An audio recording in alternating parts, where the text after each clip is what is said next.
बिस्मिल्लाहिर्रहमानिर्रहीम अस्सलाम वालेकुम।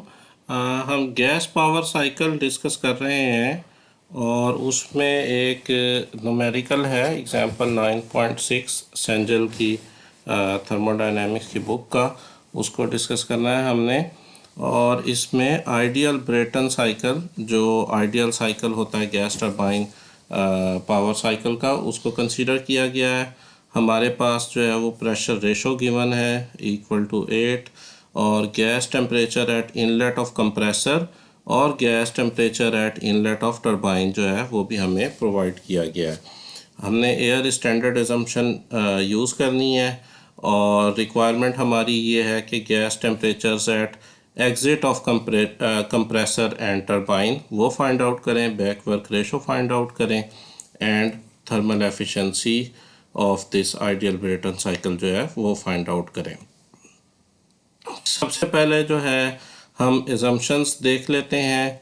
स्टेडी स्टेट ऑपरेशन एजम्पशन जो है वो हम इस्तेमाल कर सकते हैं, इसलिए कि जो दोनों डिवाइसेस हैं कंप्रेसर टरबाइंस वो स्टेडी फ्लो डिवाइसेस होती हैं। एयर स्टैंडर्ड एजम्पशन हमें बताई गई है, हम इस्तेमाल कर सकते हैं। काइनेटिक पोटेंशियल एनर्जी चेंजेस जो हैं इन सिस्टम्स के लिए हम हमेशा नेग्लिजिबल कंसीडर करते हैं और स्पेसिफिक हीट्स विद टेम्परेचर जो है वो वेरिएशन उसमें होनी है और उसको हमने कंसीडर करना है। स्टूडेंट्स के रेफरेंस के लिए मैंने यहाँ पे दोबारा जो एक्चुअल ओपन गैस साइकिल है, गैस टरबाइन साइकिल है, वो भी लगा दी है।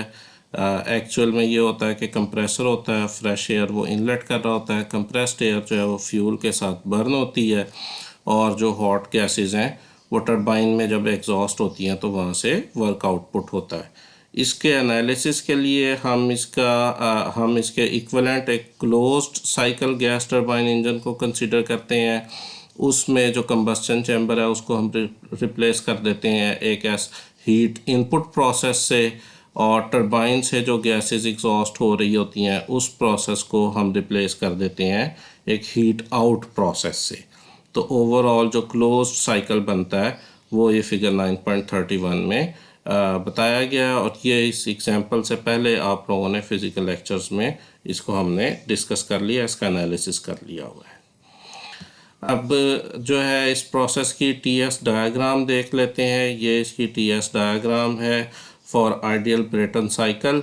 जो कंप्रेसर और टरबाइंस हैं ये दोनों आइसेंट्रोपिक प्रोसेसेस हैं और इसी आइसेंट्रोपिक प्रोसेस की डेफिनेशन को यूज़ करते हुए हम कंप्रेसर और टरबाइन के एग्ज़िट पे टेम्परेचर्स फाइंड आउट करते हैं। सबसे पहले हम प्रोसेस 1 to 2 देख लेते हैं, जो कंप्रेसर की इनलेट और आउटलेट है और कंप्रेसर में वर्क इनपुट किया जाता है ताकि वो गैस को कंप्रेस कर सके।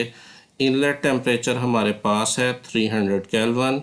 यहाँ से टेबल A17 इसी बुक का टेबल है, उसको यूज़ करते हुए हमें एंथैल्पी और रिलेटिव प्रेशर ये दो इंफॉर्मेशन मिलती है। ये देख लेते हैं, ये स्नैपशॉट है टेबल A17 का। इसमें अगर आप चाहें एयर के लिए है, ideal gas properties of air है। यहाँ पे अगर टेम्परेचर 300 केल्विन के अगेंस्ट देखें तो आपको एंथैल्पी भी मिल जाती है, रिलेटिव प्रेशर भी मिल जाता है।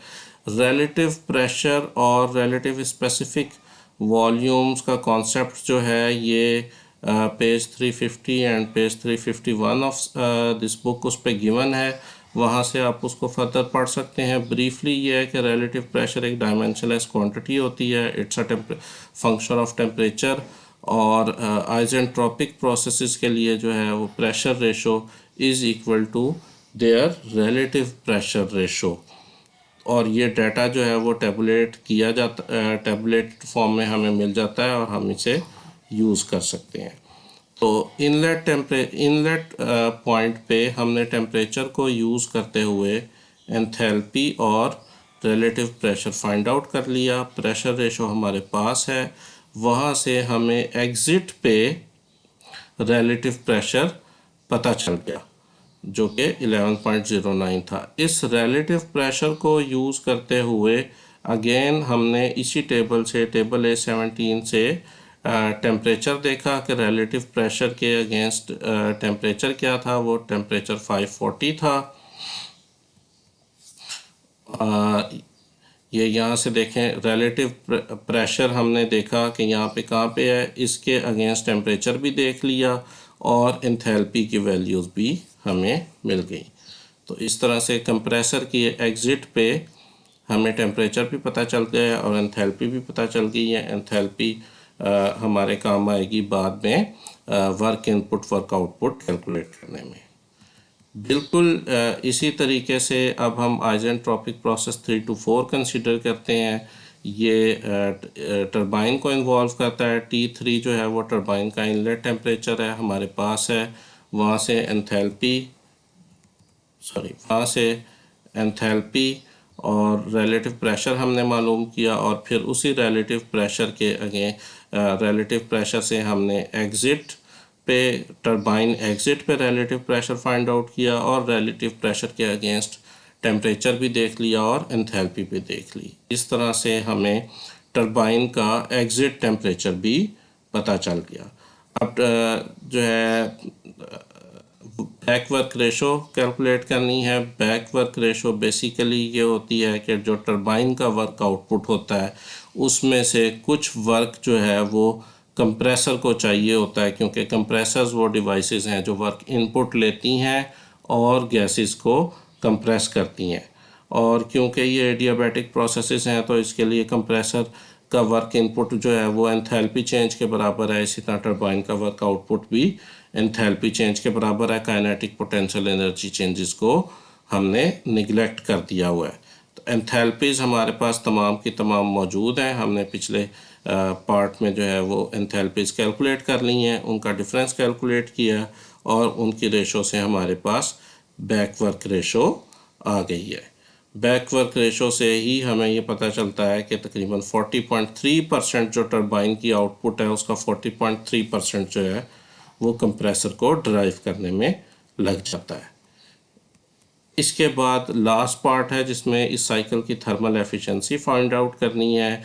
वो work output over total heat input की रेशो होती है। हीट इनपुट जो है वो एंथैल्पी चेंज के बराबर है इन प्रोसेस 2 to 3 और वर्क आउटपुट जो है वो work output of turbine minus work input of compressor है। वो नेट वर्क आउटपुट दे देगा जो ये पावर साइकिल जनरेट कर रहा होगा।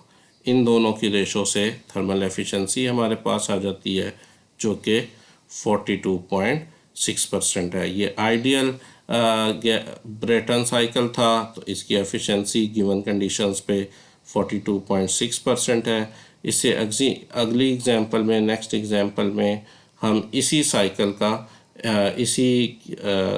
का एक्चुअल कंडीशंस पे देखेंगे कि उसकी एफिशिएंसी कितने % होती है। Thank you.